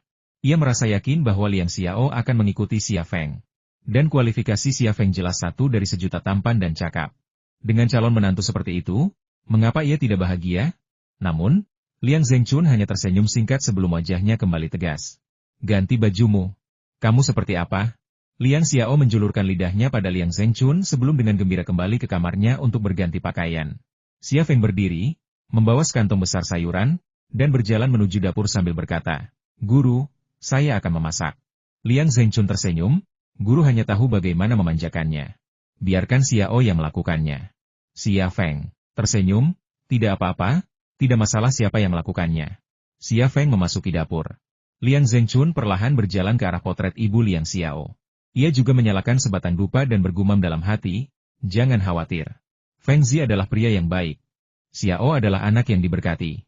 Pasti guru yang melindunginya. Setelah makan malam, Liang Zhengchun memanggil Xia Feng ke ruang belajar. Guru dan murid itu berlatih mendorong tangan sebentar, lalu duduk untuk mengobrol. Liang Xiao membuat 2 cangkir teh dan berdiri dengan patuh di belakang Xia Feng. Feng Zi, konferensi seni bela diri akan segera diadakan. Sudahkah Anda memutuskan? Apakah Anda ingin menemani saya? Liang Zhengchun menatap Xia Feng dengan penuh harap. Di mana konferensinya? Tanya Xia Feng. Liang Zhengchun berkata, Gunung Emei.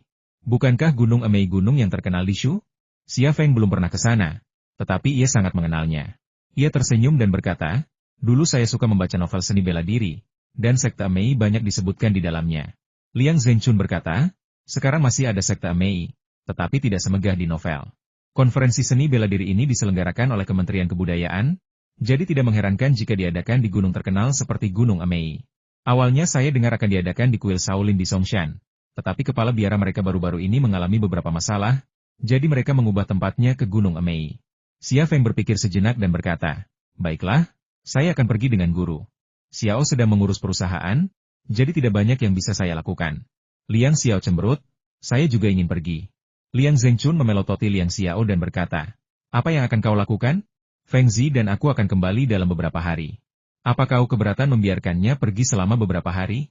Wajah cantik Liang Xiao sedikit memerah, tetapi ia tidak membantah, yang dianggap sebagai persetujuannya. Liang Zhengchun berkata lagi sudah diputuskan. Feng Zi, aku akan mencantumkan namamu di sana juga, agar kau bisa memperluas wawasanmu saat kau pergi. Xia Feng mengangguk. Yah, masih ada waktu, dan aku bisa mengurus perusahaan sekaligus. Liang Xiao bersandar di bahu Xia Feng, kau belum membuatkan sarung tinju mekanik itu untukku. Kau dan ayah punya, tapi aku tidak. Xia Feng tersenyum dan berkata, aku akan membuatnya untukmu besok. Liang Zhengchun membuka laci meja dan mengeluarkan sarung tinju mekanik buatan Xia Feng untuknya. Ia tersenyum dan berkata, sarung tinju seperti ini sangat cocok untuk gaya tinju Wing Chun kita. Ini juga senjata terbaik yang pernah kulihat. Aku harus menunjukkannya di konferensi seni bela diri dan membiarkan orang-orang melihatnya. Haha. Liang Xiao bercanda.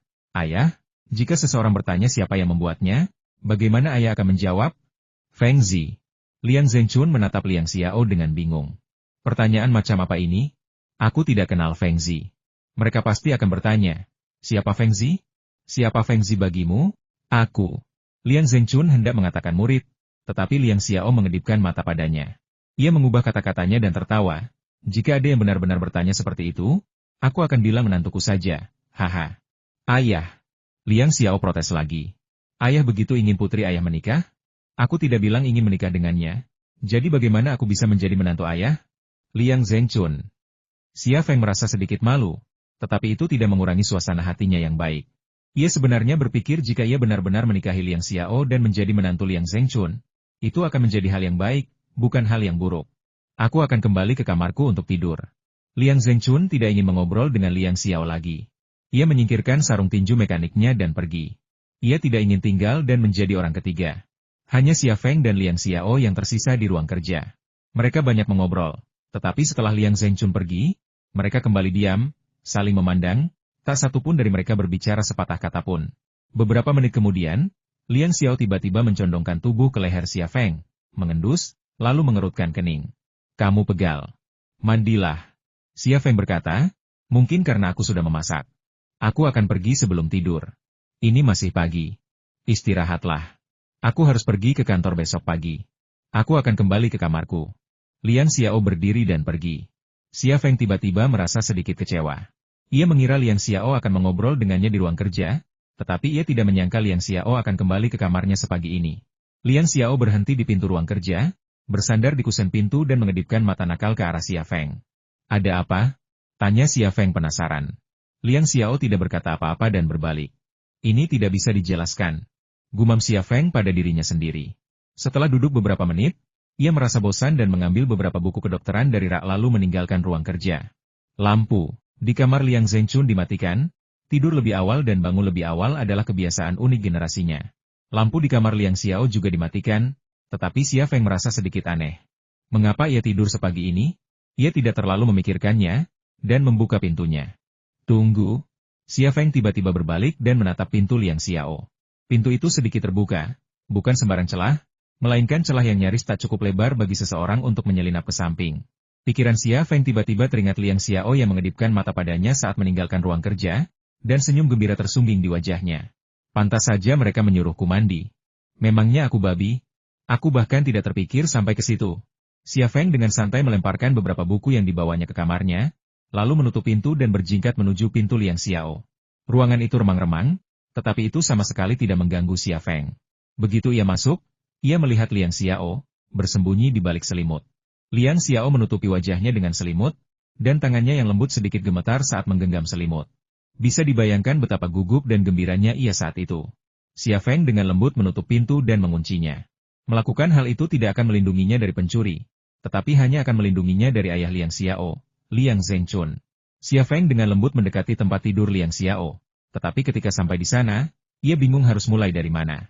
Haruskah ia menerkamnya? Atau haruskah ia menyapanya dulu? Hanya perawan yang bisa memahami dunia perawan. Setelah menunggu lama tanpa ada gerakan, Liang Xiao kehilangan kesabaran dan diam-diam mengangkat selimut yang menutupi wajahnya. Ia menatap Xia Feng, tetapi hanya bisa melihat sosok yang samar dan tidak bisa melihat wajah Xia Feng dengan jelas. Meskipun ia tidak bisa melihatnya sama sekali, ia tahu siapa orang itu. Ia familiar dengan aroma Xia Feng. Aku. Xia Feng akhirnya berbicara, tetapi hanya satu kata. Liang Xiao tiba-tiba tersadar, pura-pura terkejut. Hah? Kau? Kenapa kau ada di kamarku? Ia tidak tahu bahwa Xia Feng bisa melihat setiap gerakannya dengan jelas, tetapi ia berasumsi bahwa Xia Feng, sama seperti dirinya, sama sekali tidak menyadari apa yang terjadi di tempat tidur. Xia Feng geli dengan perilaku Xia Feng yang menipu, tetapi ia menahan tawa dan berpura-pura terkejut. Hah? Ini kamarmu? UPS, aku salah kamar. Maaf, aku tidak sengaja. Ia berbalik dan mencoba pergi. Liang Xiao berkata perlahan, pergi, pergi. Kalau kau pergi, kau tidak boleh menyentuhku sampai malam pernikahan kita. Xia Feng? Kata-kata ini bagaikan mantra, seketika membekukan Xia Feng. Dengan bunyi klik pelan, lampu di meja samping tempat tidur menyala. Cahaya merah mudanya membangkitkan perasaan romantis dan hangat, membangkitkan hasrat tertentu. Liang Xiao mengangkat selimut dan menatap Xia Feng lekat-lekat.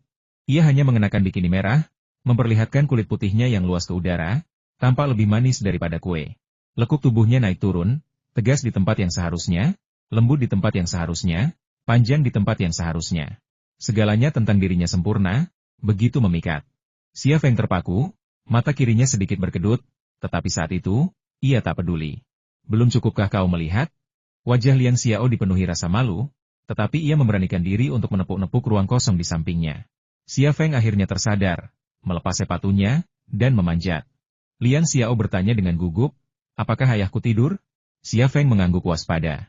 Pintunya tertutup, dan lampunya mati. Dia pasti tidur. Liang Xiao terkekeh. Kita merasa seperti pencuri. Xia Feng mencondongkan tubuhnya. Aku ingin mencuri putrinya. Liang Xiao memejamkan mata, dan dalam penantian yang malu-malu, ia merasakan bibir Xia Feng yang penuh gairah. Setelah ciuman penuh gairah, Xia Feng tersipu dan berkata, aku mau mandi. Liang Xiao mencengkeram lehernya. Tidak, aku hanya suka bau keringatmu. Kalau begitu kita tidak perlu mandi. Xia Feng tak bisa menunggu lebih lama lagi. Liang Xiao kembali mengaitkan kakinya yang jenjang di pinggangnya, malu dan gugup. Ini pertama kalinya. Xia Feng juga sangat gugup. Ini juga pertama kalinya. Kalau begitu, apa kau tahu caranya? Kata Xia Feng. Dengan lembut. Xia Feng menarik selimut menutupi tubuhnya, dan ia dan Liang Xiao menghilang di baliknya. Salah, jangan di sana, dasar bodoh. Malam itu panjang, dipenuhi cinta dan kasih sayang yang tak berkesudahan. Pasangan yang baru pertama kali mencicipi buah terlarang itu, mencicipinya lagi dan lagi. Keesokan paginya, Liang Zhengchun bangun dan mendapati Liang Xiao berperilaku baik. Ia bahkan sudah menyiapkan sarapan. Ia mendapati Liang Xiao telah berubah, penuh energi dan kegembiraan, seolah-olah ia telah mengalami banyak hal baik. Namun, ia segera menyadari bahwa langkah Liang Xiao agak canggung. Tidak pincang, tetapi tidak normal. Xiao, ada apa dengan kakimu? Tanya Liang Zhengchun cemas. Liang Xiao tersipu malu entah kenapa. Tidak apa-apa. Aku hanya terpeleset di dapur dan kakiku terkilir. Oleskan saja anggur obat di atasnya. Anggur obatku sangat mujarab untuk mengobati luka, kata Liang Zhengchun. Liang Xiao buru-buru berkata, tidak apa-apa. Sebentar lagi akan baik-baik saja. Jika itu tidak berhasil, aku akan meminta Xia Feng untuk aku punktur. Dia sangat ahli. Liang Zhengchun berkata, apakah Feng Zi masih tidur? Bangunkan dia untuk sarapan. Oke. Liang Xiao tertatih-tatih menuju kamarnya. Liang Zhengchun menatapnya dengan curiga. Saat ia membuka pintu, Liang Xiao tiba-tiba teringat sesuatu dan tersenyum canggung. Aku salah kamar. Ia menutup pintu lagi dan pergi ke kamar Xia Feng. Liang Zhengchun tersenyum kecut dan menggelengkan kepala, seolah mengerti sesuatu. Ia merasa sedikit tersesat, tetapi juga sangat bahagia. Hanya pria yang membesarkan seorang putri yang akan mengerti perasaannya saat itu. Di dalam kamar, Xia Feng masih tidur nyenyak. Ia kelelahan karena kejadian absurd tadi malam. Jika Liang Xiao tidak mengusirnya dari tempat tidurnya pukul 5 pagi, ia mungkin akan tidur di tempat tidurnya sampai siang. Liang Xiao menepuk pipi Xia Feng, tetapi nadanya sangat lembut, pemalas, bangun, matahari bersinar di pantatmu. Xia Feng membuka matanya yang mengantuk dan berkata dengan mengantuk, biarkan aku tidur sedikit lebih lama. Menguap, aku sangat mengantuk. Liang Xiao mengerutkan kening, mengulurkan tangan dan mencubit hidung Xia Feng. Cepat, ayahku sedang menunggumu sarapan. Akan sangat memalukan jika dia tahu. Xia Feng akhirnya bangun dari tempat tidur, dan kemudian ia mendapati punggung dan pinggangnya sakit dan kakinya lemas. Liang Xiao menyodok Xia Feng dengan jarinya. Dasar rakus. Makan terus, dan makan terus, nggak pernah cukup. Sekarang kamu capek, kan? Xia Feng tersenyum dan merangkul pinggang ramping Xia Feng. Aku nggak akan pernah bisa makan cukup seumur hidupku. Hati Liang Xiao membuncah bahagia. Ia mencium pipinya. Sudahlah, jangan main-main. Ayo kita keluar. Ayahku sudah menunggu kita. Setelah mandi, Xia Feng memasuki ruang makan dan dengan hormat menyapa Liang Zhengchun. Tuan, selamat pagi. Makan. Setelah makan malam, antar aku ke pusat kebugaran, kata Liang Zhengchun. Xia Feng menjawab dan duduk untuk makan, tidak berani menatap Liang Zhengchun. Liang Xiao terus memilihkan makanan untuknya. Kamu capek kerja. Makanlah lebih banyak untuk menyegarkan tubuhmu. Xia Feng. Setelah sarapan, mereka bertiga turun ke bawah. Liang Xiao bertanya, Feng Zi, mobilmu di mana? Xia Feng ragu untuk memberitahu Liang Xiao dan Liang Zhengchun bahwa Gukewu telah menghancurkannya. Ia takut mereka akan khawatir. Ia tidak ingin memberitahu siapapun, karena ia tidak ingin menyembunyikan apapun dari Liang Xiao. Lagi pula, ini bukan masalah kecil. Namun, saat itu, Sebuah BMW M6 hitam baru melaju dari pintu masuk kompleks perumahan dan, dalam sekejap mata, sudah berada di depan mereka bertiga. Pintu mobil terbuka, dan Fu Chuanfu melangkah keluar. Paman Fu, apa yang sedang Anda lakukan? Xia Feng bingung. Fu Chuanfu tersenyum dan berkata, Tuan Xia, saya turut berduka cita. Terakhir kali saya meminjam mobil Anda, saya menabrakannya. Mobil itu tidak bisa diperbaiki. Saya akan memberikan yang baru. Ini, Xia Feng tertegun. Fu Chuanfu menambahkan, mobil Anda juga baru. Apa salahnya saya memberikan yang baru? Dokumennya sudah lengkap, dan kuncinya ada di dalam mobil. Mohon diterima. Sebelum Xia Feng sempat berkata apa-apa, Liang Xiao berkata, Paman Fu, terima kasih atas bantuanmu. Kami akan mengurusnya. Pembantu rumah tangga tetaplah pembantu rumah tangga. Jika seseorang menabrakkan mobilnya, mobil Xia Feng, tentu saja ia harus membayarnya. Mobil itu bernilai lebih dari 2 juta yuan. Setelah Liang Xiao berbicara, Xia Feng tak bisa menolak. Terima kasih. Ia tentu tahu bahwa Shen Tu Tianyin telah mengirimkan mobil itu khusus untuk Fu Chuanfu. Shen Tu sangat pintar, dan bahkan memberi Fu Chuanfu alasan. Fu Chuanfu membungkuk dalam-dalam kepada Liang Xiao. Liang Xiao buru-buru membantu Fu Chuanfu berdiri. Terkejut, Paman Fu, apa yang sedang Paman Fu lakukan? Fu Chuanfu menjawab, Putri sulungku memintaku untuk menyampaikan rasa terima kasihnya kepadamu. Liang Xiao berkata dengan canggung, aku tidak melakukan apa-apa. Untuk apa dia berterima kasih padaku? Fu Chuanfu menjawab, aku tidak tahu. Kau akan punya banyak kesempatan untuk bertemu nanti. Tanyakan saja padanya. Baiklah, aku sudah melakukan apa yang harus kulakukan. Selamat tinggal. Xia Feng berkata, aku akan mengantarmu ke sana. Fu Chuanfu menjawab, tidak perlu. Jin Dahu menungguku di luar. Dia sedang menyetir. Xia Feng berkata, Paman Fu, hati-hati. Fu Chuanfu melambaikan tangannya dan melangkah menuju gerbang kompleks. Xia Feng berpikir sejenak, lalu akhirnya berkata, sebenarnya, mobilku ditabrak Gukuwu. Liang Xiao sedikit tertegun, lalu terkekeh, aku sudah menduganya, tapi wajar saja kalau kau membawa mobilnya. Kalau bukan karena dia, apa mobilmu akan ditabrak? Xia Feng merasa lega setelah mengungkapkan kebenarannya. Liang Xiao dan Liang Zhenchun adalah orang yang sangat baik. Ia tidak ingin menyembunyikan apapun, apalagi menipu Liang Xiao. Liang Zhenchun bertanya dengan sedikit khawatir, apakah ini masalah serius? Xia Feng tersenyum dan berkata, tidak apa-apa, Tuan, jangan khawatir, semuanya sudah beres. Baiklah, baguslah sudah beres. Ayo pergi. Aku sedang terburu-buru untuk membuka pintu. Liang Zhenchun tidak bertanya lebih lanjut. Liang, Xiao berkata, ayo kita ambil mobil baru ini dan uji coba. Kalau ada masalah, kita bisa cari dealer 4S untuk menggantinya. Kemudian ia mendekatkan diri ke telinga Xia Feng dan berbisik, aku tahu kenapa dia berterima kasih padaku. Dia meminjamkannya kepada pacarku. Dia bijaksana, tapi kali ini saja. Lain kali tidak. Xia Feng. Sesaat kemudian, sebuah BMW M6 hitam baru berhenti di depan sasana tinju. Liang Zhenchun keluar, melangkah 2 langkah, lalu berbalik, berkata dengan penuh arti, kalian berdua, hati-hati. Baik, Tuan, Anda juga harus hati-hati. Xia Feng merasa hangat di dalam. Liang Zhenchun mengatakan ini dan pergi. Liang Xiao tersipu, dan setelah jeda yang lama, ia tiba-tiba mengulurkan tangannya dan memelintir paha Xia Feng, berkata dengan marah, ayahku tahu segalanya. Ini semua salahmu. Xia Feng bertanya dengan bingung, apa yang dia tahu? Kenapa menyalahkanku? Kau tidak dengar? Dia menyuruh kita untuk memperhatikan keselamatan. Kita tidak pakai kondom tadi malam. Xia Feng, kalau kau pergi ke perusahaan, pergilah ke supermarket kami dan curi beberapa kotak. Curi beberapa kotak? Kau bosnya. Kalau kau beli kondom, bukankah karyawan supermarket akan tahu? Kalau karyawan supermarket tahu, bukankah semua karyawan di pabrik juga akan tahu? Pergi saja ke gudang dan curi. Lagi pula itu milikmu. Xia Feng. Bos Xia, ini daftar karyawan baru. Coba lihat. Direktur SDM Dubai menyerahkan sebuah berkas kepada Xia Feng. Xia Feng membolak-balik beberapa halaman, lalu langsung ke halaman terakhir. Melihat statistiknya, ia terkejut. 508, Dubai berkata dengan hormat, semua ini berkat strategi Anda yang baik, Presiden Xia.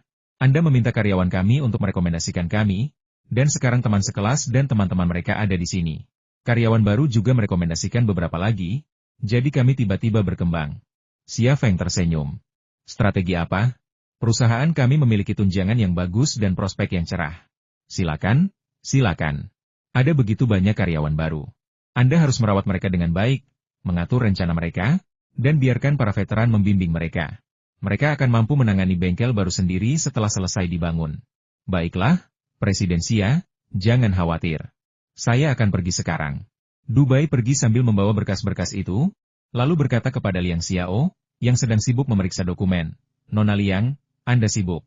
Liang Xiao mendongak dan tersenyum. Silakan, silakan. Nadanya sama dengan Xia Feng. Saat Dubai pergi, Liang Xiao meninggalkan mejanya dan berlari ke arah Xia Feng. Xia Feng merangkul pinggang rampingnya dan berkata sambil tersenyum, "Mengapa Anda belum pulang kerja? Kau sudah di sini dan ingin pergi?"